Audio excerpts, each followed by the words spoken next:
After working the farm for 43 years, Albert Wood Fox knew what it meant to be a captive.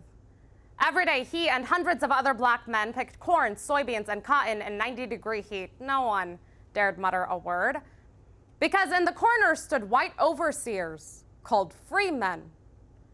They sat on horses wearing 10-gallon hats, waving shotguns at men in shackles. But this isn't some page from a U.S. history textbook. No, it's Louisiana. In 2016, the New York Times of March 11th, 2016 clarifies these captives technically aren't slaves. They're prisoners. The free men is what they call the guards, and the farm, well, that's just their term for Angola, Louisiana State Penitentiary. The September 21st, 2015 Atlantic explains Angola is actually a former slave plantation, and all it's done is reinvent that legacy by forcing its 76% black population back onto the field under the U.S. prison labor program. Angola's far from the only prison that's turned back the clock. Prison labor is legal in 37 states, where inmates get paid on average 93 cents a day. And in Texas, Georgia, and Arkansas, nothing at all. Their jobs? Construction, agriculture, mining, manufacturing, garment work, and as the June 17th, 2015 Washington Post points out, sewing lingerie for Victoria's Secret. The August 5th, 2015 New York Times reminds us, the U.S. might have 5% of the world's population, but we've got 25% of the world's prisoners. And with that, an obligation to remove the vestiges of slavery from our prison labor program. It shouldn't be difficult for us to imagine, first, why the system exists, and second, how it hurts us. But let's take a look at these factors so that we can finally learn what it means to be abolitionists. 150 years after thinking we'd never have to. Again. In 2011, Alabama inmate Mark Melvin asked permission to read a book. It was the 2009 Pulitzer Prize-winning Slavery by Another Name. A request that was denied because, according to the guards, this book was too provocative. You know what? Yeah, informing prisoners the system is enslaving them might be a bit provocative. But if Melvin had read the book, he would have discovered the reasons the system is designed against him: legal loopholes and profit. First, prison labor exists because of the way the law is written, dating all the way back to 1868, when during Reconstruction, white plantation owners still had one question on their minds: who was gonna pick the cotton? So the February 26, 2016 Connecticut Law Tribune explains, the 13th Amendment abolished slavery except as a punishment for crime. Today, prison labor lives on because of a similarly demeaning loophole, one in the Fair Labor Standards Act, or FLSA. Drafted in 1938 to provide minimum wage, overtime policies, and safety protections, the September 21st, 2015 Atlantic explains, technically, the FLSA doesn't consider prisoners employees. So the law designed to protect doesn't apply. Legally, these prisons are doing nothing wrong. Legally,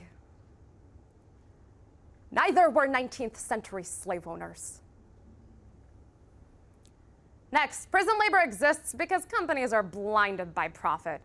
For example, the January 27th, 2016 Pacific Standard explains, for 74 cents a day, inmates at the Colorado corrections industry produced $64 million worth of gourmet cheese and tilapia for the company Whole Foods. Whole Foods, McDonald's, Walmart, and of course our own government, use prisoners to turn a profit.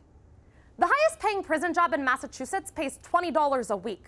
The job is to stitch American flags. Normally, workers would rise up against these abusive conditions, but the benefit of a convict is he can't retaliate, because looming over his head is the threat of solitary confinement or a longer prison sentence, or, as the January 4th, 2016 Miami Nootropic points out, in Florida, inmates are chained and tortured and whipped. And then sent back to work. 870,000. 1868. 90.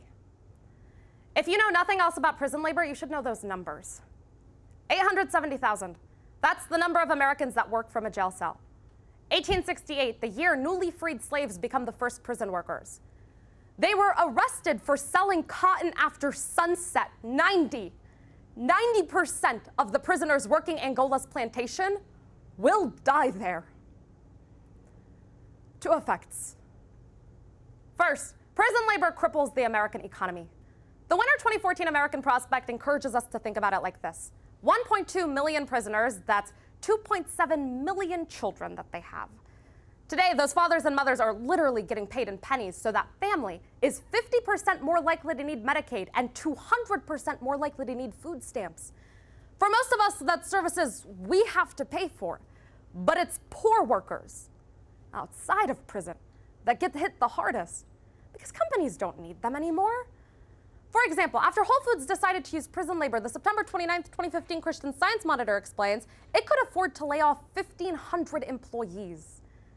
Yeah, prison labor sounds cheap, but it leaves millions of Americans paying for it, some with their jobs. Next, prison labor encourages prisons to keep beds full. Investigative journalist KJ McClareth explains in a September 1st, 2015 podcast, not only are prisons making money off of every single inmate held inside, but they can withhold 40% of their wages.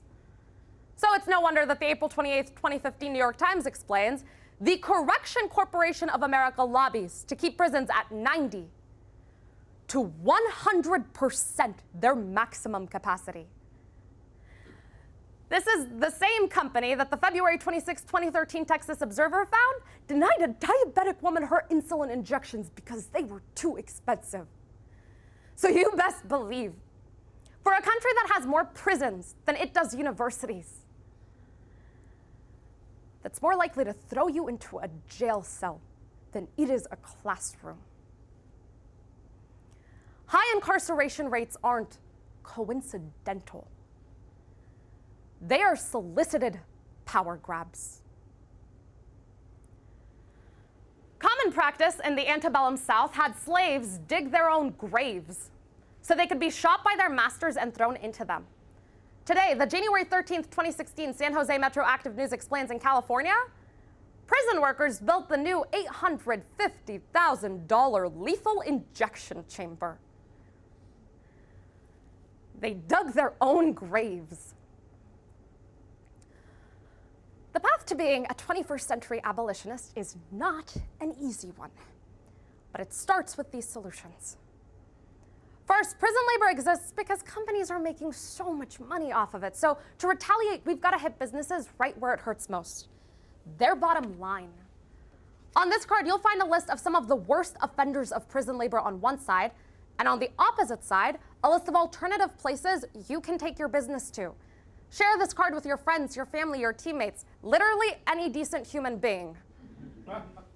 Because in the midst of public outcry, Whole Foods announced it would end its prison labor program by the end of this month.